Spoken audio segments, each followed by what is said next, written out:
Two men, including a baggage handler for Delta Airlines, have been charged with sneaking 131 weapons in carry-on bags on flight from Hartsfield Airport in Atlanta to JFK in New York. Weapons included AK-47s and AR-15s, and what's more, some of them were actually loaded.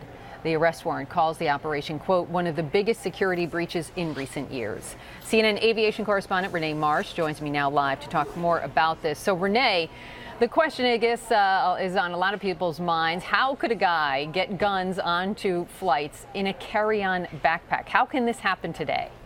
That is the big question. And really, when you hear the details, it's an alarming breach in airport security. Here's how it happened, according to investigators. The gun supplier was an Atlanta-based Delta Airlines baggage handler. His name, Eugene Harvey.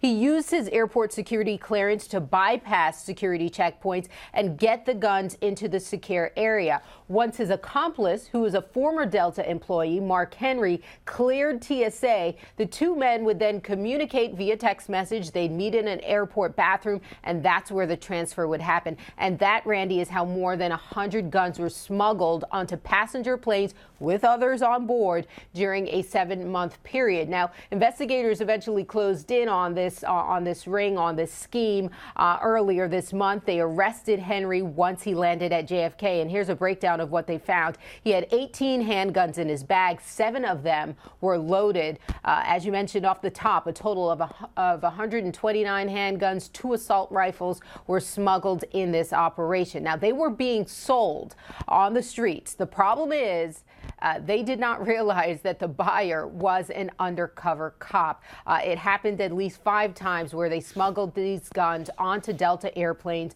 traveling from Atlanta to New York. I have reached out to Atlanta Hartsfield about the security procedures and whether changes are coming, because this really does come down to an airport security issue. That employee had access to the secure area. It opens the question, is there a loophole here that allows this sort of thing to happen?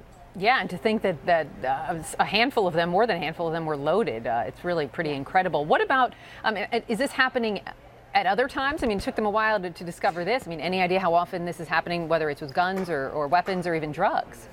Yeah, you know, it does happen, and it's happened before, and CNN has covered it before in the past, and that's the other alarming thing. I mean, you look as far back as 2009, we've done stories on this, 2010. Most recently, we know that an AirTran employee was sentenced to 10 years.